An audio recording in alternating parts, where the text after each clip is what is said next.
Hello, my name is Luis Estrada, and I'm a software developer. In this video, I'll show you how to stop Internet Explorer script error messages. Internet Explorer is a registered trademark of Microsoft, and I have no affiliation with Microsoft. Sometimes when you visit certain web pages, you get a warning saying something like an error has occurred in the script, and asks if you wish to continue running scripts on that page. In other cases, you are asked if you want to debug the script. The most common reason for these warnings to appear is because the programmer of the web page made an error when writing some script for the page. A script is programming code that adds functionality to a web page. For example, adding the date and time to the page. You can configure Internet Explorer to ignore these errors when they occur. This way, the alert won't show.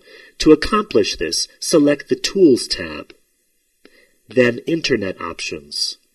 Click on the Advanced Options tab, scroll down, and find the option Disable Script Debugging, and make sure it is marked.